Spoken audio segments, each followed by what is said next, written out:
vamos a explicar cómo llegó Ahsoka a ese lugar, qué es ese lugar y si Anakin es verdaderamente Anakin. Corre apertura.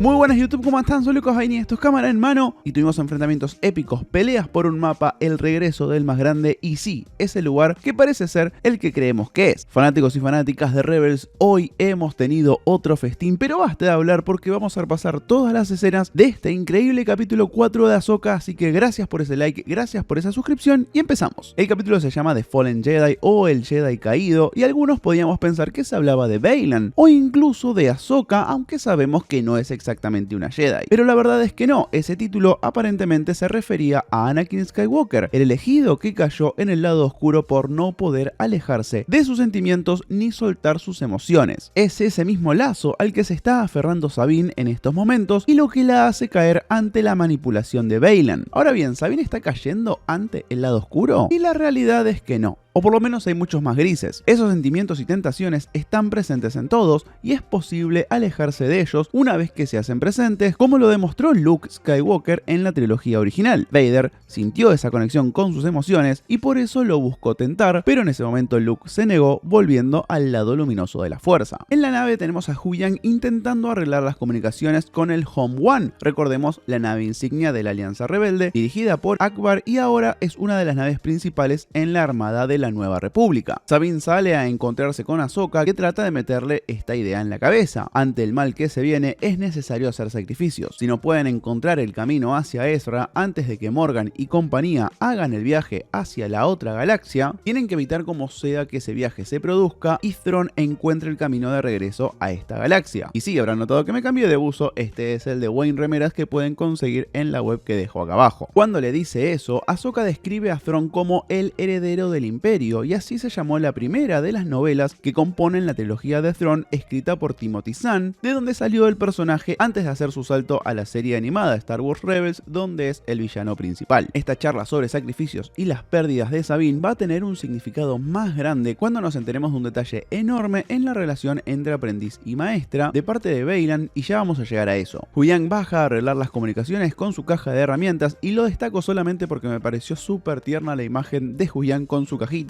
Y después tenemos este plano de la nave de Ahsoka entre los árboles que parece inspirarse en las escenas de la nave de Luke en Dagobah durante episodio 5. A lo lejos vemos que un droide HK los está observando y él es quien le da la ubicación a Baylan, quien envía a Jyn y Marrok a enfrentarlos. En la nave Sabine se prepara para la pelea y la cámara se queda un rato con ella y sus pistolas. Y si hay algo que esta serie viene haciendo desde el primer capítulo es dejar la cámara posándose sobre un objeto o un decorado durante varios segundos. Y en las escenas donde eso pasa, puedes estar seguro que va a ser una referencia a las series animadas y en este caso las pistolas de Sabine son sus armas predilectas en Star Wars Rebels. Ahsoka en ese momento percibe lo desacomodada que está Sabine y la ayuda a encontrar el cargador. Atención con el detalle de que cuando ella menciona a Ezra, la cámara se queda del lado de Ahsoka para que podamos ver la hombrera en el traje de Sabine que lleva el dibujo de un Purrgil en honor a su amigo. Pero cuando Ahsoka habla sobre hacer lo correcto sin importar lo que sienta, la cámara se pone del lado de Sabine, donde vemos el otro hombro con la insignia de la Alianza Rebelde. Sabine está entre sus sentimientos y el deber. Afuera, el droide HK ataca a Huyang y agradecí muchísimo esos 30 segundos donde ambos droides se agarran a trompadas porque creo, solo creo, es la primera vez en 40 años de Star Wars que vemos esto en acción real. El momento en que Huyang saca sus otros dos brazos es hermoso y me gusta pensar que esos miles de años que lleva activo le dejaron un poco de enseñanza sobre cómo manejarse en las calles. La pelea con los guardias de Morgan empieza y se nos recuerda el Beskar que lleva la armadura mandaloriana de Sabine, que es igual a la de Mando y puede resistir los disparos de blaster, además de los golpes de un sable de luz, como vamos a ver más adelante. Ahsoka usa un buen truco con la fuerza para usar a uno de los guardias de escudo mientras atraviesa al droide HK con uno de sus sables. La pelea termina rápido con Sabine y Ahsoka combinando sus habilidades y eso es a lo que Huyang va a avisar cuando vayan a buscar la base. Él les advierte que se mantengan juntas y así funcionan siempre mejor. Pero una vez que Ahsoka vence a Marrok, las dos se van a separar y a partir de ahí todo todo es pérdida. Todo por no hacerle caso al droide, que por cierto, me gusta cómo después de la pelea podemos verlo todo abollado por los golpes. Mientras tanto, Hera decide con mucha razón desobedecer las órdenes del Senado y se va de la Home One con Chopper y su hijo Jacen, quien, si se fijan con atención, lleva en su hombro la misma hombrera que el Jedi Kanan Jarrus, su padre, además de tener ese triángulo en la ropa, al igual que Kanan lo llevaba en su pecho. Ya saliendo, un escuadrón de X-Wings la escolta y por un momento pensamos que es para detenerla, pero en realidad es el escuadrón de Hera, a quien llaman Líder Fénix. En ese escuadrón aparece Carson Teva, un piloto que ya apareció varias veces en las series, siendo su última participación en la tercera temporada de The Mandalorian, donde interactúa nada más y nada menos que con Zeb, el quinto tripulante del grupo de Rebels que todavía no apareció en esta serie. Otro de los pilotos que vemos en sus cabinas es un cameo divertido porque se trata de Brendan Wayne, uno de los dobles de riesgo de Pedro Pascal a la hora de interpretar a Din Djarin, a Mando. En esta conversación obviamente que resalta la frase "una vez rebelde, siempre rebelde", teniendo en cuenta que es una de las protagonistas de esa serie tan querida. El nombre Líder Fénix lo heredó Hera durante la segunda temporada de Rebels, después de lograr un contraataque al Imperio en el planeta Ibar, en donde muere el anterior líder de este escuadrón Fénix. Ese grupo es muy famoso y fue devastado por Thrawn en la batalla de Atolon durante Rebels, pero Hera siguió manteniendo ese código al volar. Y en esta escena hay que destacarlo, es muy lindo ver a los pilotos con sus uniformes de la trilogía original. Por su parte, Hera, en un gesto muy de madre, deja que Jacen sea quien activa el hiperespacio. Y acá lo podemos contrastar con el momento del segundo capítulo en donde Ahsoka deja que Sabine sea quien active el hiperespacio, ya retomándola como Padawan. Acá Hera está entrenando a su aprendiz. En el santuario de Citos, Morgan abre de nuevo el mapa y vemos cómo esa nave espacial, llamada el Ojo de Sion, está alineada perfectamente con la dirección a donde tienen que ir para encontrar el punto justo en la otra galaxia, y Baylan dice una de sus buenas frases en todo el capítulo después de que Elsbeth le pida que tenga un poco de fe.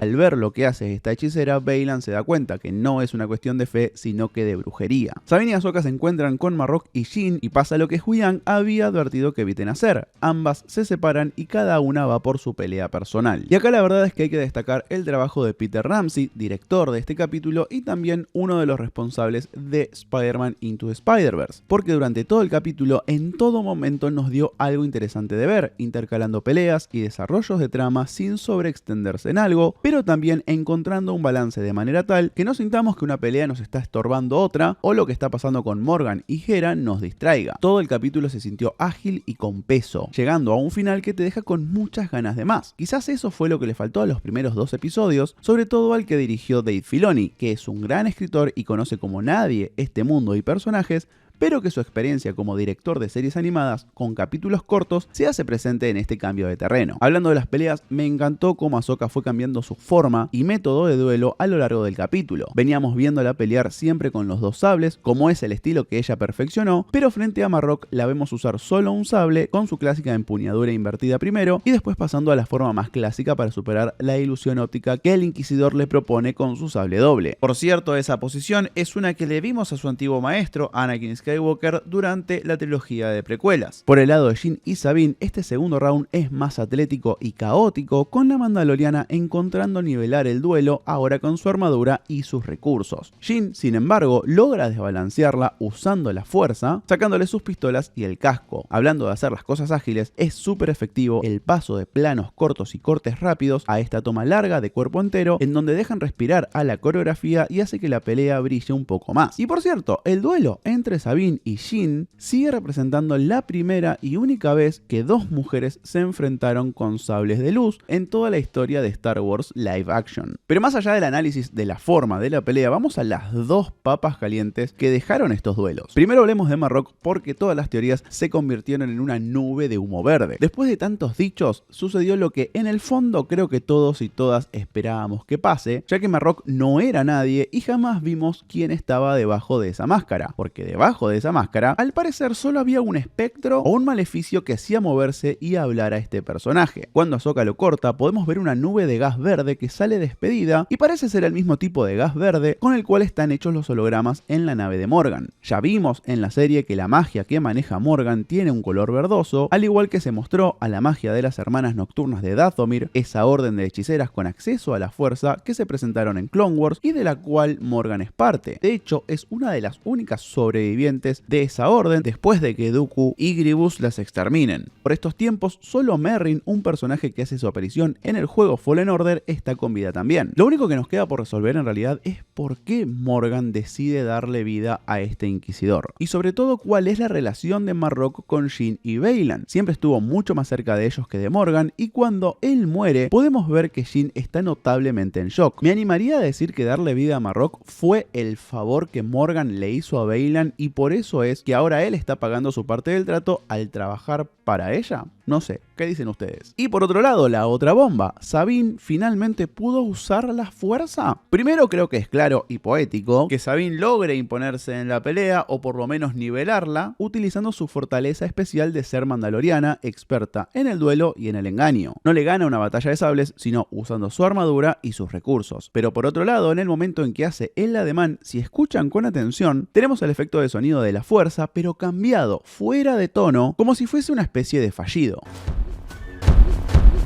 Yo creo que sí, tuvo un acercamiento a la fuerza, pero está todavía muy lejos de poder dominarla. Y eso pasa principalmente por lo mismo que después la hace caer en la manipulación de Baylan. No puede soltar y eso la está deteniendo. Antes de seguir adelante, no me quiero olvidar de este plano hermoso donde Sabine está enfrentando a Jyn con el sable de Ezra, pero delante de ellas tenemos el casco de Mandaloriana tirado. Un simbolismo más de la transformación o evolución que está intentando atravesar el personaje. Ahsoka llega al templo y Baylan ya la está esperando, donde devela que él conocía a Anakin Skywalker, y esa frase es muy buena. Pocos conocen en qué se convirtió Anakin, primero porque casi todos los Jedi murieron en la ejecución de la Orden 66, y segundo porque recién en el final de El Regreso del Jedi la gente va a empezar a enterarse sobre la verdadera identidad de Darth Vader. De hecho, según las novelas, que cuentan un poco el después de la trilogía original, Leia no es canciller porque en la Nueva República creían que su lazo de sangre con Vader no la hacía digna. Todo ese ida y vuelta entre Baylan y Ahsoka es súper interesante, y Baylan habla un poco más sobre su plan. Él busca cierto poder y está dispuesto a dejar que Thrawn vuelva a esta galaxia. Habla sobre destruir para poder crear. Y un poco de eso es lo que pregonaban o lo que creían en algún momento Luke y nada más y nada menos que Kylo Ren en la trilogía de secuelas, sobre eliminar todo lo viejo para poder crear algo nuevo. Luke, en su descreencia por los Jedi, creía que ese credo debía dejar de existir, o sea, destruir para crear algo nuevo. Y por su parte, Kylo se lo dice muy claro a Rey: hay que dejar morir al pasado o matarlo si es necesario. Yo de verdad venía pensando que esa búsqueda de Baylan tenía que ver con algo más personal hacia él, pero después de esos diálogos tengo muchas dudas, y la verdad es que me encanta no saber qué va a pasar con este personaje, que creo es el más interesante, por lo menos del lado de los villanos, que nos ha presentado Star Wars en mucho tiempo. La pelea de Baylan y Ahsoka también es súper interesante desde la puesta en escena, porque respeta muchísimas convenciones del cine de Kurosawa y otros títulos japoneses de samuráis, con ambos luchadores estudiándose y entrando en sintonía mental antes de tirar algún golpe. Y ese punto de inflexión es mi momento favorito de la pelea, cuando Baylan pasa de una posición más defensiva a una más de ataque con su sable, usando la postura de quien blande un mandoble. Ahsoka termina ganando cierta ventaja y usa ese tiempo para ir a agarrar el mapa en lugar de manejarlo con la fuerza, y resulta que el mapa estaba influido con la magia oscura de Morgan y le quema la mano, de la misma manera que el medallón de oro quema la mano de Todd en Indiana Jones y los cazadores del arca perdida. Y no sé si fue un guiño o qué, pero recordemos que Indiana Jones y Star Wars son las dos grandes sagas de Lucasfilm. Si la semana que viene Ahsoka tiene grabado el mapa en su mano, la verdad es que me reiría un poco. Ese segundo le basta a Baylan para recuperar su ventaja y arrincona a Ahsoka hasta el precipicio justo cuando llega Jyn sola, y al darse cuenta de esto, Ahsoka cree que Sabine perdió. Con la fuerza evita que Jyn agarre el mapa, y ese revoleo no le gustó nada a Baylan, que yo creo todavía que es su papá, y la arrincona todavía más a Ahsoka hasta que llega Sabine, agarra el mapa y amenaza con destruirlo, pero no lo hace a pesar de que Ahsoka se lo ordena. Baylan se da cuenta de los conflictos de Sabine y actúa rápidamente tirando a Ahsoka al precipicio, y avanza como un equino poseído hacia Sabine mientras rebota todos los tiros del blaster. Baylan entonces se mete en la mente de Sabine y empieza a contarle las cosas que siente en ella. Le habla sobre Ezra, pero también tira una bomba. Le dice que toda su familia murió porque su maestra no confió en ella. Esa línea muy probablemente haga referencia a la Gran Purga de Mandalore, también conocida como la Noche de las Mil Lágrimas, o sea, la exterminación del pueblo mandaloriano ordenado por el Imperio. Sabine es mandaloriana y es parte del clan Ren, el cual vimos en Star Wars Rebels y hasta conocimos a su madre madre Ursa. Ahora bien, si ella en el momento de ese ataque supo que algo malo iba a suceder y Ahsoka no confió en ella, esa sería una explicación durísima para la separación que sufrieron como maestra y aprendiz. Y la verdad es que en una revisión del capítulo fue el pedacito de información que más me choqueó. En este momento de manipulación, Baylan culmina sus argumentos con la orden de hazlo, de la misma manera que el emperador empezó a meterse en la mente de Anakin en episodio 3.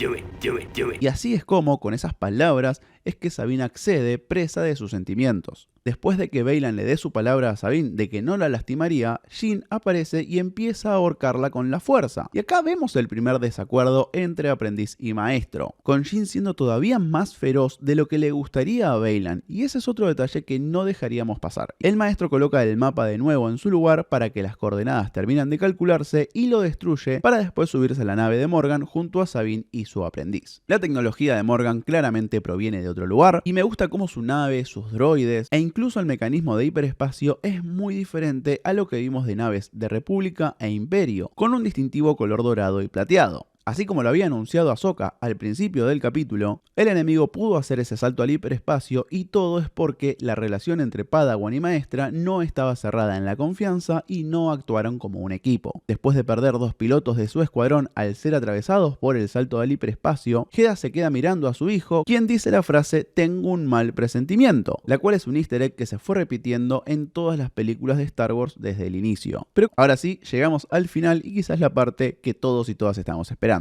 Tenemos una sutil transición entre el mar y Ahsoka que se despierta en un plano místico conocido como el mundo entre los mundos. Este es un plano dentro de la fuerza que une tiempo y espacio. Esas pasarelas que vemos se conectan a distintas puertas en formas de círculo, que son las que vemos acá como pequeños agujeros entre las nubes, y esas puertas representan distintos momentos clave en el espectro del tiempo. El mundo entre los mundos hizo su primera aparición en el capítulo 13 de la 4ª temporada de Star Wars Rebels, donde es Ezra quien accede a él a través de una puerta secreta en el templo Jedi de Lothal, la cual descubre con Sabine y atraviesa por un mural de los llamados dioses Mortis. Ahora bien, a Ahsoka no la vimos atravesar nada, ni encontrar un portal hacia este mundo, simplemente la vemos aparecer. ¿Cómo es que pasa eso? Y la verdad es que hay algunas opciones, ninguna de ellas confirmada. Primero, no necesariamente puede estar en ese plano astral, sino que puede ser una representación en su cabeza. Ahsoka conoce el mundo entre mundos porque ya estuvo ahí. Durante Rebels vimos cómo Ezra Bridger desde ese lugar interfirió en su pelea contra Vader y la salvó de morir. Entonces, al estar en el limbo entre la vida y la muerte, la mente de Ahsoka pudo haber construido este lugar para darle contexto a su encuentro con su antiguo maestro Anakin Skywalker. La segunda opción lo tiene Anakin como responsable. En Rebels, de nuevo, vimos como alguien que está dentro del mundo entre los mundos es capaz de agarrar a otro ser del plano real y meterlo en este reino, como hizo Ezra con Ahsoka. Si pensamos a este Anakin como fantasma de la fuerza, ya vimos que los Jedi poderosos pueden interceder en la realidad aún en esta forma, como lo hizo Yoda en episodio 8, cuando destruyó el templo Jedi donde Luke guardaba los antiguos textos de la Orden. Anakin entonces pudo ser quien intercedió y evitó que Ahsoka muriera, aunque esto también tendría consecuencias enormes, y obviamente nos preguntaríamos por qué Anakin no hizo lo mismo más adelante, como por ejemplo hablarle a su nieto Ben. La tercera opción es más mística y tiene que ver con un cierto giro celestial que Filoni le dio a la fuerza. Esos dioses que mencioné antes, los Mortis, eran 3: el padre, la hija y el hijo. A esos 3 los vimos en algunos capítulos de Clone Wars. En el episodio 16 de la 3ª temporada vimos cómo Ahsoka muere y es resucitada gracias a la energía vital de la hija, que es la representación del lado luminoso de la fuerza. A partir de ahí, Ahsoka empezó a ser acompañada por un búho hembra llamado Morai, que siempre estuvo enlazada a esa hija. De hecho, a Morai la vimos en la primera aparición de Ahsoka en The Mandalorian, pero hasta ahora en esta serie no dio señales. Entonces, quizás es gracias a Morai que Ahsoka está en el mundo entre los mundos, como una voluntad más de aquella hija diosa Mortis. Pero ahora bien, dejando esas 3 opciones de lado, volviendo a la escena, cuando Ahsoka despierta, escucha la voz de Anakin diciéndole "Hola Sabionda" o "Hello Snips", que es el apodo que él le puso a su aprendiz durante el tiempo de Clone Wars. Y ese primer saludo se siente muy en lo profundo de la mente de Ahsoka. Después es que el diálogo se hace más claro cuando el maestro dice "no te esperaba tan pronto". El plano en este momento es una respuesta directa al que se usó cuando Ahsoka y Anakin se separaron antes de los hechos de episodio 3. Y por supuesto la sonrisa que hace Hayden al verla es la misma que le regaló Anakin en esta despedida a su Padawan. Y vi por Twitter que aseguraban que en este momento Anakin está usando el sable de luz de Darth Vader. Y la verdad es que no estoy tan seguro. Primero porque es solo un plano, está todo bastante oscuro, y además la diferencia entre ambos sables no es tanta. Quizás siendo el mayor cambio que la punta del mango es negra en el caso de Vader, al igual que la parte del switch de encendido, mientras que en el de Anakin estas partes son plateadas. Si vemos claramente y hacemos zoom, la parte del switch en la toma de Anakin es plateada, lo cual indicaría que todavía es su sable, no el de Vader. Pero bueno, si Anakin está en este mundo entre mundos como fantasma de la fuerza, o es un recuerdo de Ahsoka, o algo más, todavía está por verse y seguro tendremos una respuesta la semana que viene. Pero sin dudas, esta conversación va a tener un efecto transformador en Ahsoka, la cual le va a quitar la culpa que siente por Anakin y su paso al lado oscuro, además de sanar sus problemas de confianza con Sabine, y así volverse completamente sabia y en paz con la fuerza, algo que va a necesitar sí o sí para poder derrotar a Thrawn en un eventual regreso. Y así, amigos y amigas, terminamos este nuevo análisis completo del mejor capítulo de Ahsoka hasta el momento, sin dudas. Hoy a la noche, 23 horas de Argentina, tenemos nuestro debate en vivo con spoilers,